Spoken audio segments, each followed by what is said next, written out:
Good morning. To state the obvious, over the weekend, with devastating storms in the south.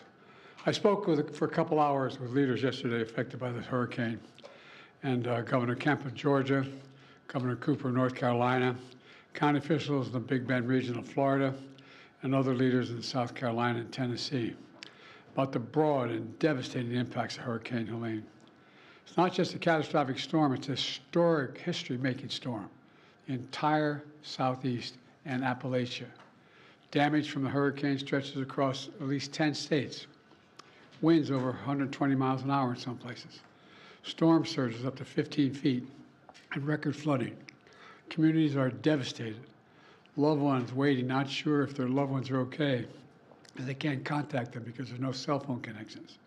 Many more folks displaced with no idea when they'll be able to be returned to the home, if ever, if there's a home to return to. So we're keeping them all in our prayers, and all the lives lost, and those particularly unaccounted for. There's nothing like wondering, is my husband, wife, son, daughter, mother, father alive? And many more who remain without electricity, water, food, and communications. And whose homes and businesses have washed away in an instant. I want them to know we're not leaving until the job is done.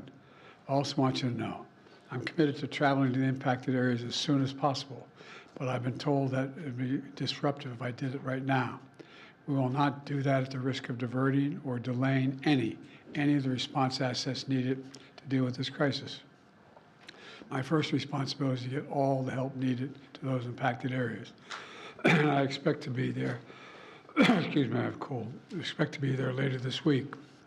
I and my team are in constant contact with the governors, mayors, and local leaders. The head of FEMA, Deanne Griswold, is on the ground now in North Carolina. She's going to stay in Asheville and the Appalachia region for the foreseeable future. There's been reports of over 100 dead and consequence of this storm, and there are reports of up 600 people unaccounted for because they can't be contacted.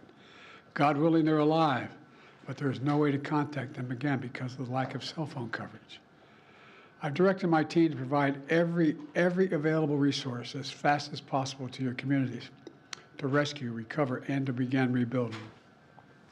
In addition to FEMA, it includes the Federal Communications Commission to help establish communications capability, the National Guard, the Army Corps of Engineers, and the Department of Defense are going to provide all the resources at its disposal to rescue and assist in clearing debris and delivering life-saving supplies.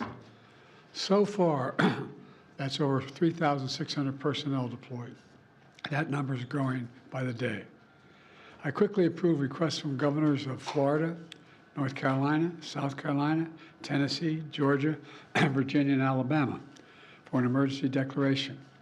And I approved additional requests for the governors of North Carolina, Florida, South Carolina, and for a disaster declaration to pay for debris removal and provide financial assistance directly to survivors.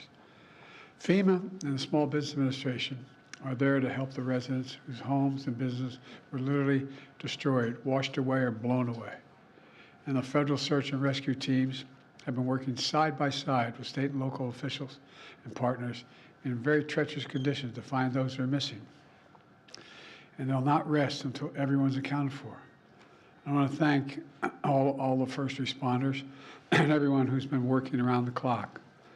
One of the brave teams who's volunteered to be there is from San Diego County Fire Department, set to travel all the way from California to North Carolina to help.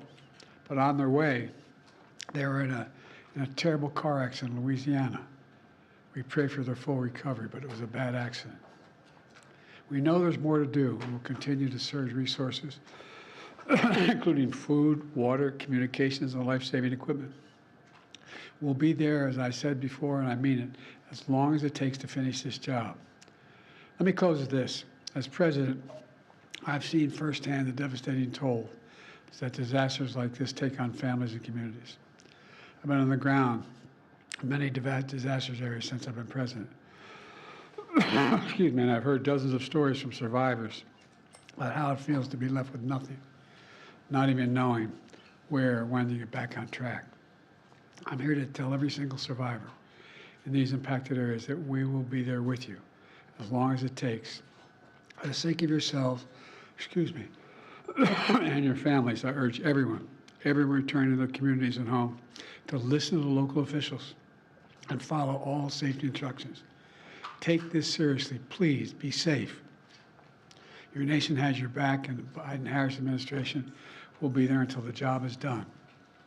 God bless you all, and I'm thinking of those that are still wondering where your loved ones are. Thank you. We need to supplemental to help the people in the Southeast, Mr. President. Say again? We need to ask Congress for a supplemental. That's my expectation, yes. You know roughly how much you're thinking? Not yet. This is a historic storm. It's devastating. They've never seen anything like this before. And some of them are back-to-back, 3 storms in a row. So it's really, really devastating. Would you consider asking Congress to come back for a special session to pass a supplemental? That is something I may have to request, but no decision has been made yet. Do you have a sense of where you'll go when you are able to go, sir? Yes, I told the governor of North Carolina to go down, and I expect to be down there by Wednesday or Thursday. It would be clear for me to go. You guys have traveled with me. You know, there's an entourage. This can be disruptive. Is there a mistake for President Trump to be down there today in Georgia? Is that disruptive? I don't have any idea. On another issue, on the other side of the world in the Middle East, it's our understanding... I'm going to stick with this. What's that? I'm going to stick with this subject, but go ahead. Well, just the fact that Israel may be now launching a limited operation into Lebanon. Are you aware of that? Are you comfortable with their plan? I'm more aware than you might know, and I'm comfortable with them stopping. We should have a ceasefire now. Thank Do you. you expect Iran to retaliate? On the hurricane, Mr. President, why weren't you and Vice President Harris here in Washington commanding this weekend? I was commanding. I was on the phone for at least 2 hours yesterday and the day before as well. I commanded. It's called a telephone. Is it- and all my security people. Is it not important for the country to see